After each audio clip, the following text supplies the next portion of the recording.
Post.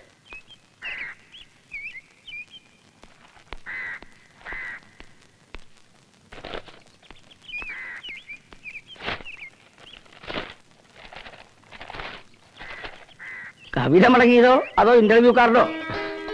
Appointment order. പ്രതീക്ഷ ഉണ്ടായിരുന്നില്ല ഒട്ടും. അപ്പൊ തന്റെ ശാന്തി കഴിഞ്ഞു സാരം. ഇനി അല്പശാന്തി ആവാം. ഓപ്പിളെ ഓപ്പിളെ, ഒരു ജോലി ശരിയായിട്ടുണ്ട്. വടക്കേ ഇന്ത്യയിലാ. സാരില്ലേ, പോണം. അച്ഛാ, ഉണ്ണിക്ക് ജോലി ശരിയായിരിക്കണോ? അച്ഛന് വിഷമം വേണ്ട. ശാന്തി ഒന്നും മുടങ്ങില്ല. ശങ്കരപ്പനോട് പറയാം. ശിവന്റെ അമ്പലത്തിലെ മാത്രം കൊണ്ട് പോരാണ്ടായിരിക്കണമെന്ന് ഇന്നാള് പറയണ്ടായി.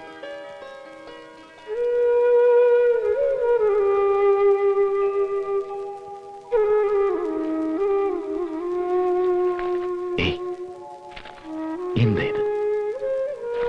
ജോലി കിട്ടിയച്ച സന്തോഷിക്കല്ലേ വേണ്ടത്? അറിയ പോവാണ്ട് വയ്ക്കോ. പോയി താമസിക്കാനൊരു ഏർപ്പാടായ കൊണ്ടുപോയില്ലേ ഞാൻ അങ്ങോട്ട്? വണ്ടി ആപ്പീസ് വരെ അശ്വതിക്കും വരായിരുന്നു. ഇല്ലാന്ന് അവള് തന്നെയാ പറഞ്ഞ്. കരച്ചിൽ ഓരോത്രേ. അത് പിന്നെ വ്യസനം ഉണ്ടാവില്ലേ? പെട്ടെന്നൊന്നും ഓടിപ്പോരാൻ പറ്റില്ലല്ലോ. ദൂരം കുറെ ഉള്ളതല്ലേ. 2 ദിവസം കഴിഞ്ഞ് അശ്വതി ഇല്ലത്തേക്ക് അയക്കണം. ഇല്ലത്തിപ്പോ ഇവളെ കാണാണ്ട് ഇരിക്കാൻ പറ്റാണ്ടായിട്ട് എല്ലാവർക്കും.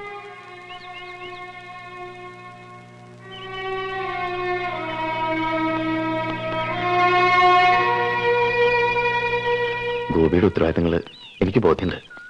കൂടെ നിൽക്കണവനെ ഞാൻ. അറിയാലോ ഗോപിക്ക് ഒരു ജോലി ഒരുപാട് നാളായിട്ട് എന്റെ മോഹ. പോരാത്തതിന് ഇല്ലത്തെ ചുറ്റുപാടുകളും. ഭാരതിയുടെ കാര്യത്തിൽ എന്തെങ്കിലും തീരുമാനമായ എനിക്ക് എഴുതണം. കൂടുതലൊന്നും പറ്റിയില്ലെങ്കിലും കഴിയുന്ന പോലൊക്കെ ഞാൻ ശ്രമിക്കാം. എന്റെ മനസ്സും പ്രാർത്ഥനയും എപ്പോഴും ഉണ്ടാവും.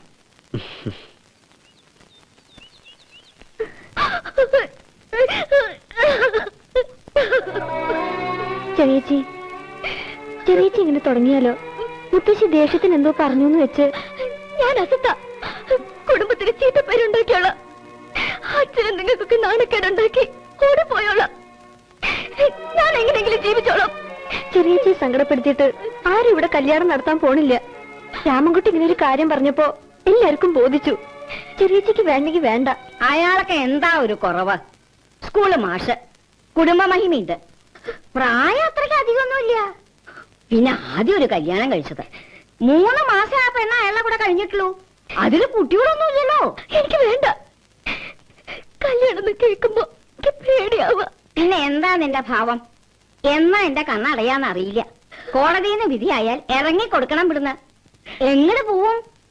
ആരും ഉണ്ടാവില്ല തിരിഞ്ഞു നോക്കാൻ. നീ മാത്രല്ലല്ലോ, ഇവളെയും കഷ്ടപ്പെടുത്തണോ? ഈ ചെറുപ്രായത്തില് നിങ്ങൾക്ക് വേണ്ടി അവള് കിടന്നോടണം.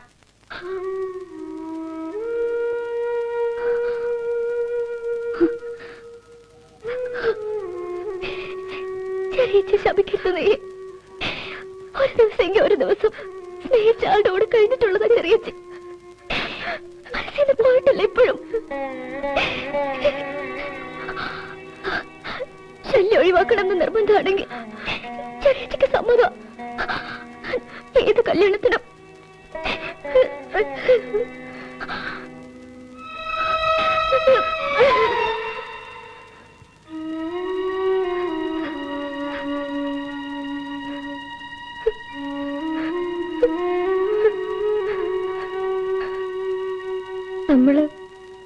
നമ്മളെ കുറിച്ച് ഓർത്തുള്ളൂ. ചെറിയേച്ചി പറഞ്ഞത് കാര്യല്ലേ? ആരുടെയെങ്കിലും തലയിൽ കെട്ടിവെച്ച് ബാധ്യത ഒഴിവാക്കാനാണോ നമ്മള്? വേണ്ട, ഒന്നും വേണ്ട. വേണം, ഒക്കെ വേണം. ചെറിയേച്ചി ഇപ്പോഴും അയാളെ സ്നേഹിക്കണുണ്ടെങ്കിൽ അയാളെ തന്നെ ചെറിയേച്ചി കല്യാണം കഴിക്കണം. ഞാനൊന്ന് പോയി സംസാരിക്കാം അയാളോട്. നടക്കും, നമുക്ക് നടത്തണം. എനിക്ക് ഇപ്പോഴും ഇഷ്ടമൊക്കെ തന്നെയാ. ആ കുട്ടിയുടെ അച്ഛനാ അന്ന് പ്രശ്നമൊക്കെ ഉണ്ടാക്കിയത്. അത് കഴിഞ്ഞില്ലേ? 2 പേർക്ക് ഇഷ്ടമുള്ള സ്ഥിതിക്ക് നമുക്കൊന്ന് ആലോചിച്ചൂടെ? വിരോധം ഉണ്ടായിട്ടല്ല, അമ്മ സമ്മതിക്കില്ല. അമ്മയുടെ മനസ്സിൽ ഇപ്പോഴും ആ പകയുണ്ട്. ഞാനൊന്ന് കണ്ട് പറഞ്ഞു നോക്കിയാലോ? നല്ല കാര്യായി. എന്റെ അമ്മയുടെ സ്വഭാവം നിങ്ങൾക്ക് അറിയില്ല. ഞങ്ങൾ 3 ആണും 4 പെണ്ണുവാ. മൂത്ത ഏട്ടന് 40 എന്നിട്ട് ഇപ്പോഴും അമ്മയെന്ന് അമർത്തി മൂളിയ ആ നിന്ന നിൽപ്പിൽ മൂത്രമൊഴിക്കും മൂപ്പര്. അമ്മയുടെ സമ്മതം വേണോ? നമുക്കൊരു രജിസ്റ്റർ ഓഫീസിൽ ആവായിരുന്നു അന്നാണെങ്കിൽ. ഇനിയിപ്പോ വീട്ടിലാകെ പ്രശ്നമാവും. ഞാനും അല്പം പ്രാക്ടിക്കലായിരുന്നു കുട്ടികളൂ. അമ്മ സമ്മതിച്ചാ? സമ്മതിക്കേ, ശ്രമിച്ചു നോക്കാം ഞാൻ. ഇപ്പൊ ഇറങ്ങിക്കോളി ഇവിടുന്ന്. ഒരാലോചന ഇങ്ങോട്ട് വന്നിരിക്കണു. അങ്ങനെ പറയരുത് ദേവി ചേച്ചി, ഇതൊരു ജീവൻ മരണ പോരാട്ടാണ്, ഞങ്ങൾ ഉപേക്ഷിക്കരുത്. എന്റെ മോനെ പോലീസിനെ കൂടെ തല്ലി ചതപ്പിച്ചു. 3 മാസാ നാടുവേദിയോട് പിടിച്ചിൽ നടത്തിയത്. കാശ് എത്രയാ ചെലവായത്? ഒരു സിന്ധി പശുവിനെ വിറ്റു ഞാൻ. അതെണ്ണ ഇപ്പോഴും പോയിട്ടാണ് മനസ്സിന്ന്. പോലീസുകാർ തല്ലിയൊന്നുമില്ല, കംപ്ലൈന്റ് കിട്ടിയപ്പോ ചോദ്യം ചെയ്യാൻ കൊണ്ടുവന്നുള്ളൂ. ഈ അമ്മ വെറുതെ. നീ ഉണ്ടോ? കൈവശം കൊടുത്ത് മയക്കിയതാ പെണ്ണിന്റെ ചെക്കനെ. വല്ല കാക്കാലത്ത് പെണ്ണിനെ വിളിച്ചുണ്ടാവും വന്നാലും ഞാൻ കേറ്റും ഈ കുടുംബത്ത്. എന്നാലും ഇത് എന്റെ കഴുത്തിന് മോളിൽ തലയുണ്ടെങ്കിൽ നടക്കില്ല. ഇപ്പൊ എന്തായി? ഞാൻ അപ്പഴേ പറഞ്ഞില്ല ദേവി ചേച്ചി സമ്മതിക്കില്ലെന്ന്. അപ്പൊ സതീശ് എന്താ പറഞ്ഞത്? അമ്മയ്ക്ക് ഇഷ്ടാണ്, എന്റെ അമ്മ പാവമാണ്, വേഗലീന മനസ്സാണ് എന്റെ അമ്മയ്ക്കെന്ന്. ഇങ്ങനെ ഇറങ്ങു ഗോപി, നമുക്കില്ല അഭിമാനം. ഭരതൻ മാഷ്ട മകൾക്ക് വേറെ ചെക്കനെ കിട്ടാൻ കിട്ടുന്നില്ല. സതീശൻ പ്രേമിച്ചപ്പോ ഒരു പകരത്തിൽ അവളൊന്ന് പ്രേമിച്ചു പോയി. അതിന് ഒന്നുമില്ലെങ്കിൽ നമുക്ക് വല്ല ഡോക്ടറോ എഞ്ചിനീയറോ ആരെങ്കിലും കിട്ടില്ലേ? വന്നേ അങ്ങനെ വേണ്ട ചേടാ. താൻ എന്തായി കാണിച്ച്? ആ തള്ളെ പറഞ്ഞ് എങ്ങനെയും സമ്മതിപ്പിക്കാൻ വന്നിട്ട് ഓടണ പട്ടിക്ക് ഒരു മുഴ മുമ്പേന്നാ പട്ടി വടിമേൽ വന്ന് വീണതാ. നോക്കിക്കോ. രാമകുട്ടി ഒന്ന് നിക്കണേ. വിളിച്ചു. എന്തേ? വാ. നീ അകത്ത് പോ. എന്താ? ഇയാളവിടെ ഇരിക്കേ. അവിടെ നിക്കേ. നീ അവിടെ നിക്ക്. രമേ, ഉമ്മറത്തേക്ക് വേണ്ടി ചായ എടുക്കേ. പാലുണ്ടാവില്ലേ? കട്ട മതി. ഇങ്ങോട്ട് വന്നേ രാമകുട്ടി. അല്ല, ഈ ഡോക്ടറെ എഞ്ചിനീയറാന്നൊക്കെ പറയുമ്പോ 5 ലക്ഷവും ഒരു മാരുതി കാറും 100 പവനൊക്കെ ചോദിക്കണത്. എന്തായാലും നിങ്ങൾ വന്ന് കയ്യും കാലും പിടിക്കുമ്പോ അത്രയ്ക്കൊന്നും വേണ്ട. 1 ലക്ഷവും 50 പവനും ഒരു ചുവന്ന മാരുതി കാറും നമുക്ക് ഉറപ്പിക്കാം. ചുവന്ന മാരുതിക്കാർ തന്നെ വേണോ? ചോന്നതാ നല്ലത്. പച്ചയായാലും കുഴപ്പമില്ല. ഇപ്പൊ ബുക്ക് ചെയ്താ 1.5 കൊല്ലം കഴിയും മാരുതിക്കാർ കിട്ടാൻ. പുതിയ തന്നെ വേണ്ട നമുക്ക്. അതുകൊണ്ട് തൽക്കാലം നമുക്ക് കാറ് വേണ്ടാന്ന് വെക്കാം. പിന്നെ 1 ലക്ഷം. 1 ലക്ഷത്തിൽ എത്ര പൂജ്യം ഉണ്ടാവോ? 10, 100, 1000, 16 ലക്ഷം. 5 പൂജ്യം. അതിന് 2 പൂജ്യം നമുക്ക് കളഞ്ഞേക്കാം. പിന്നെ 50 പവൻ. അതിന്നും കളയാൻ നമുക്കൊരു പൂജ്യം. ബാക്കി ദേവകി ചേച്ചിന് ഇഷ്ടം പോലെ കുറച്ചോ നമ്മൾ കുറപ്പിക്കുന്നു. ഗോപിയെ 1000 രൂപ 5 പവനോ? ചേച്ചി ഇങ്ങോട്ട് വന്നേ. വാ, ഇങ്ങോട്ട് വാ.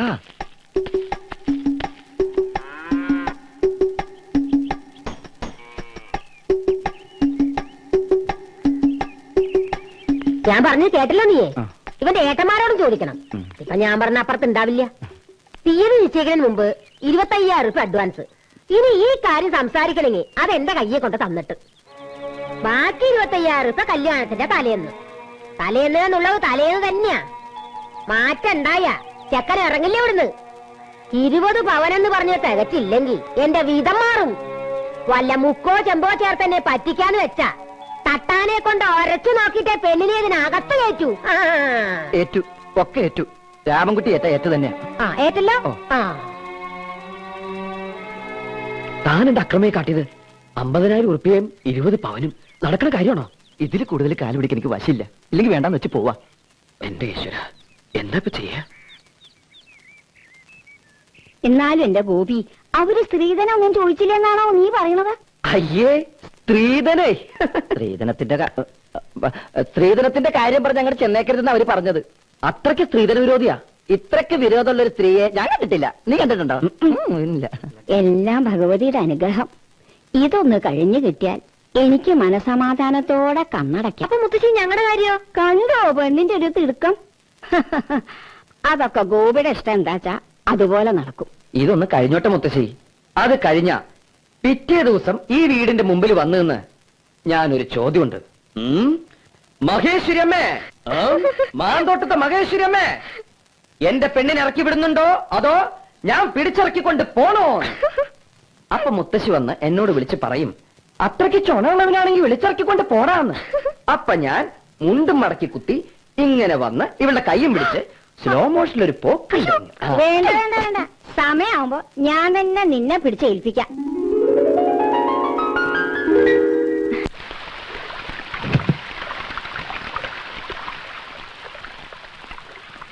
അവനവിടെ ഗോപി മോളിലുണ്ട്. ഒരു വിളിക്കേ. ഗോപി, ദാ ഏട്ടൻ വിളിക്കണോ?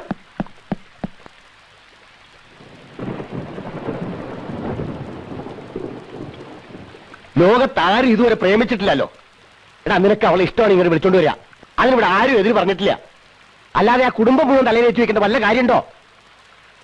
ഒരു വാക്ക് എന്നോട് ചോദിച്ചോ നീ? ആ ശേഖരൻ പറഞ്ഞിട്ടാ ഞാൻ അറിഞ്ഞത് കടവിറ്റ കാര്യം. മറച്ചു കൊടുത്ത 15,000 പകടി കിട്ടുമെന്ന് പ്രഭാരം പറഞ്ഞു. പിന്നെ കടയിലെ സാധനങ്ങൾക്ക് ഒരു 10,000. അങ്ങനെ 25,000. ഇനി ബാക്കി 25,000 എവിടെ നിന്ന് കൊടുക്കുന്നീയേ? അവര് സ്വർണം ചോദിച്ചിട്ടുണ്ടല്ലോ, അത് നീ എന്ത് വെച്ചു കൊടുക്കും? അവറാച്ചനോട് പലിശയ്ക്ക് കടമെടുത്തിട്ടാ അന്ന് ഞാൻ പകടിക്ക് കാശ് കൊടുത്തത്. അത് ഇതുവരെ അടച്ചു തീർന്നിട്ടില്ല. അതുകൂടാതെ ആദ്യത്തെ പെണ്ണിന്റെ കല്യാണം എന്ന് പറഞ്ഞ് എന്നോട് പറയാതെ നീ പോയി 5,000 റുപ്യ വാങ്ങി. എന്തിനപ്പം നിന്റെ ഒരു പുറപ്പാട്? എനിക്കറിയില്ല ഏട്ടാ. എങ്ങനെങ്കിലും ഈ കല്യാണം നടക്കണം.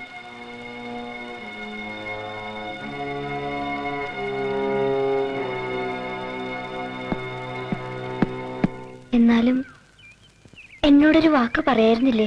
പറഞ്ഞ താ സമ്മതിക്കില്ല. മുത്തശ്ശൻ ചെറിയ ഒന്നും സമ്മതിക്കില്ല. ആകപ്പാടെ ഉണ്ടായിരുന്ന വരുമാനമായിരുന്നു. കടയില്ലെങ്കിലും അത്യാവശ്യത്തിന് പണിയൊക്കെ വീട്ടിൽ നിന്ന് ചെയ്യാലോ. ആളുകൾ എന്താ പറയാ? എനിക്ക് വേണ്ടിയിട്ട് ആളുകൾ പറഞ്ഞോട്ടെ. ഇതിപ്പോ ഒരു ത്യാഗമൊന്നുമില്ല. താൻ ചെയ്യേണ്ടത് നമ്മൾ ഒരുമിച്ച് ചെയ്യണം, അത്രേ ഉള്ളൂ. ചെറിയ ആഗ്രഹം നടക്കണം. അതുകൊണ്ടും നടക്കില്ലല്ലോ. എനിക്ക് ആലോചിക്കാനേ പേടിയാവുക. ഇനിയും 25,000 ഉറുപ്പിയും 20 പവനും. മുമ്പിൽ ഒരു വഴിയും തെളിയില്ല. ചെറിയച്ചിയുടെ സന്തോഷം കണ്ടപ്പോ ഏറ്റുപോയി. ഇനിയിപ്പോ എങ്ങനെയെങ്കിലും നടത്തിയേ പറ്റൂ. വേണ്ട. മുത്തശ്ശി എപ്പോഴും പറയും ഭാഗ്യമില്ലാത്ത കുട്ടികളോ ഞങ്ങളെന്ന്. ആയിരിക്കും. അല്ലെങ്കിൽ കുറച്ചു കാലം കൂടെ ജീവിച്ചിരിക്കായിരുന്നു അച്ഛന്. കൂട്ടിയാ കൂടാത്തത് ആഗ്രഹിച്ച ഭഗവതി കൂടി ഞങ്ങളെ ശപിക്കും. ഇല്ല, ഭഗവതിക്കറിയാം നമ്മളെ. എന്തെങ്കിലും ഒരു വഴി കാണിച്ചു തരും. അല്ലെങ്കിലും പെരുവഴിയിൽ ഉപേക്ഷിച്ചു പോകാൻ പറ്റില്ലല്ലോ തന്നെ. ഭഗവതി എന്നെ ശപിക്കില്ലേ?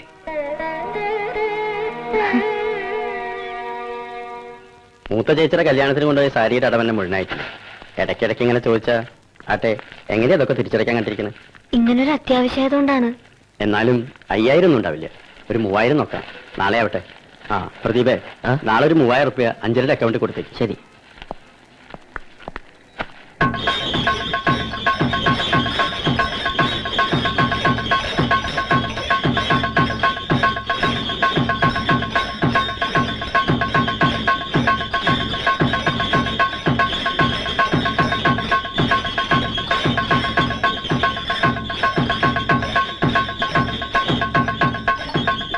കൊറേ നേരമായല്ലോ നീ ഇരിപ്പടങ്ങിട്ട്. ആലോചിച്ചിട്ട് ഒരു പിടിയും കിട്ടണില്ല അടുത്തേമേ.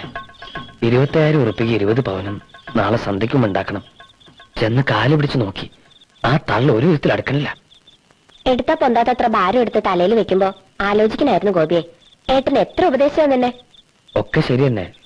എടുത്ത കാര്യം ഇറക്കി വെക്കാൻ പറ്റില്ലല്ലോ. ചുമക്ക എന്നെന്ന തീരുമാനം. എങ്ങനെ? നിന്നെ കൊണ്ട് കൂട്ടിയെ കൊണ്ടതിനപ്പുറത്തല്ലേ? ആ ശിവൻകുട്ടിക്ക് എഴുതിയിട്ടൊരു മറുപടിയും കൂടി ഇല്ല. ഇത് വിറ്റോളൂ ഗോപി. ഏട്ടൻ അറിയണ്ട. വേണമെങ്കിൽ ചിന്തുമോളുടെ മാലയും കൂടി ഊരാം.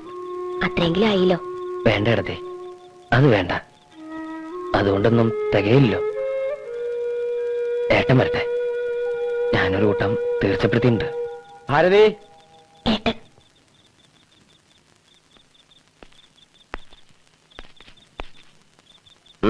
കാശുണ്ടാക്കാനെന്ന് എവിടെയൊക്കെ തെണ്ടി? അവറാച്ചൻ പറയണ കേട്ടു അവിടെയും ചെന്നിരുന്നു. എന്നിട്ട് തന്നോ? ഏട്ടാ, പല വഴികളും നോക്കണുണ്ട്. പക്ഷെ ഒന്നും ശരിയാവണില്ല. അതിന് ഒരു 5-6 മാസത്തെ സമയം തന്ന എങ്ങനെ ഞാൻ തിരിച്ചു തരാം. ഈ വീടും പറമ്പും ഒന്ന് പണയം വെച്ച്. കൊള്ളാം. നാട്ടുകാരെ കൊണ്ട് പറയിപ്പിക്കാലോ ഗോവിന്ദമേനോന്റെ മക്കള് വീട് പണയം വെച്ച് കണ്ട പെൺകുട്ടികളുടെ കല്യാണം നടത്തണമെന്ന്. എന്നാ പിന്നെ തറവാട് വിറ്റപ്പോ എന്റെ ഓഹരിയായിട്ട് എന്തെങ്കിലുമൊക്കെ ഉണ്ടാവുമല്ലോ, അതെനിക്ക് തരണം.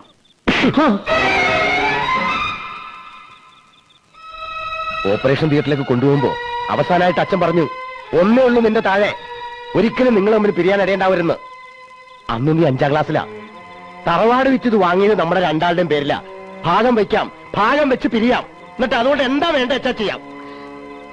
മക്കളെ തെറ്റിപ്പിരിഞ്ഞു എന്നറിഞ്ഞ് വേദനിക്കാൻ മരിച്ച അച്ഛൻ തിരിച്ചു വരുമൊന്നുമില്ലല്ലോ.